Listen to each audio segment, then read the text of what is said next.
All right, let's talk about a choice that's going to echo for the next half century. India is standing at a massive fork in the road, trying to decide between Russia's top-tier fighter and America's. And let me tell you, this isn't just about buying a new jet. This is about defining who holds power in the skies for decades to come. Hey everyone, welcome to the Global WarWatch Network. Before we jump in, if you're into tracking these kinds of high-stakes defense decisions, do us a solid and hit that subscribe button right now. You are not going to want to miss what we have coming up. So just let that sink in for a minute. Russia has basically put an offer on the table that says, let's build a cutting-edge fighter together, and we need an answer by 2030. I mean, wow. This is the kind of move that could completely redraw the map of air power across all of Asia. It's a huge deal. Okay, so why is this offer hitting the table right now with such urgency? Well, to really get why this is such a critical decision for India, you first have to understand the serious, and I mean serious, pressure they're under. This isn't just some routine upgrade cycle. We are talking about a genuine crisis for their Air Force. Just take a look at these numbers. The Indian Air Force is supposed to have, let's call it, 42.5 squadrons ready to go at a moment's notice. But right now, they're operating with just 31. That is the lowest number they've had in 60 years. And it's happening at a time when, to put it mildly, things in their neighborhood are really heating up. And here's what makes that shortfall so dangerous. You've got China right next door, pumping out its advanced J-20 stealth fighters. On top of that, their close ally Pakistan is expected to get its hands on fifth-generation jets as well. And what's India's top gun? The French Rafale. Now, don't get me wrong. The Rafale is a fantastic 4.5-generation jet, but it's not in the same stealth league. That capability gap, it's not just widening, it's quickly becoming a chasm. So the question is, how does India solve this problem? Well, option number one comes from a very old and very strategic partner.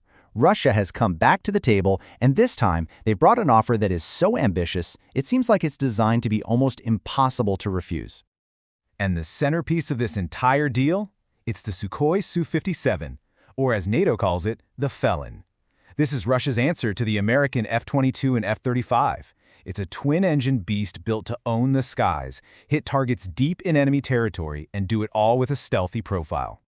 So what makes this golden deal so golden? Well, let's just break it down. First, Russia says, we'll give you a batch of jets right now in just 3 to 4 years to fix your squadron problem. Check.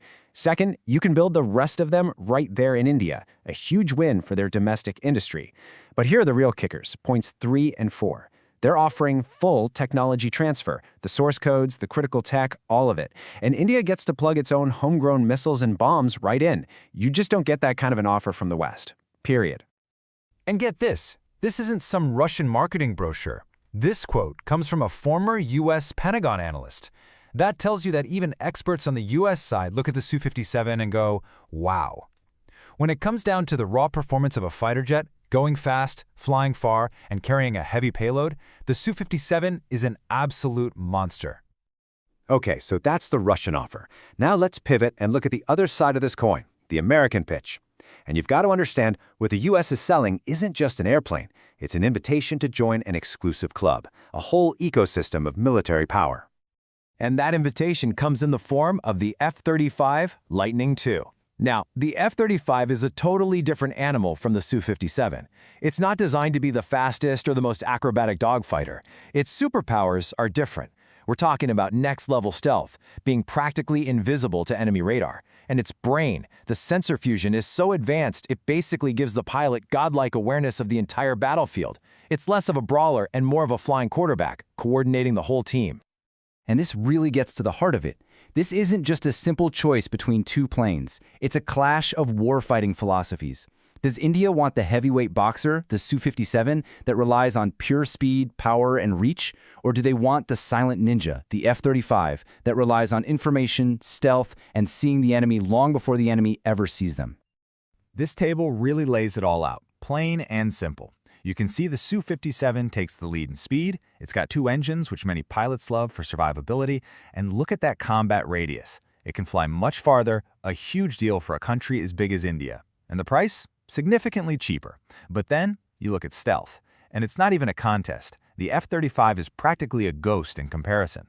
And that last line says it all. Russia is offering full access to the tech. With the US, that's a hard no. But, This decision isn't just going to be made based on a spec sheet. There's a lot of history here, both in the past and looking toward the future, that adds layer after layer of complexity to this choice. Because believe it or not, this isn't the first time India and Russia have tried to do this. There was a previous attempt, the FGFA program, that kicked off with a ton of hype back in 2007, only to completely fall apart, with India walking away in 2018.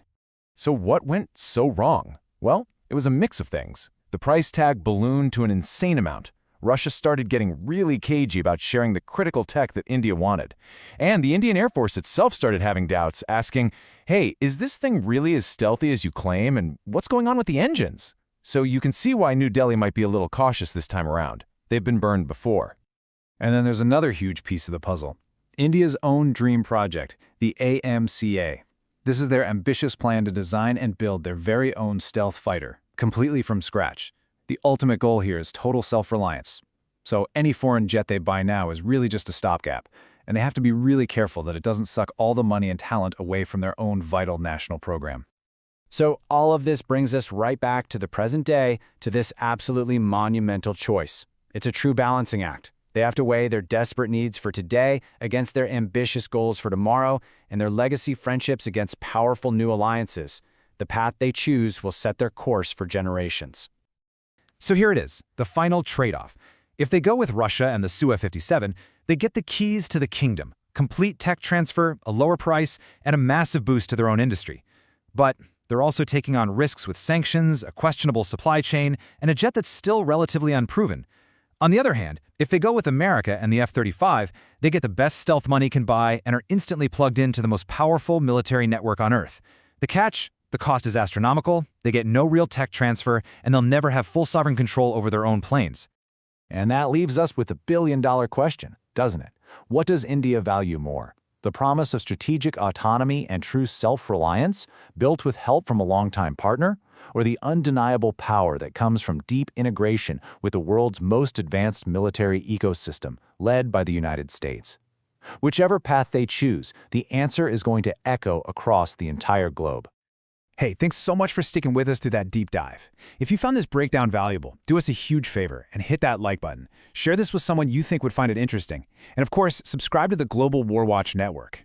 We really want to know what you think the right move is for India, so drop your thoughts in the comment section below.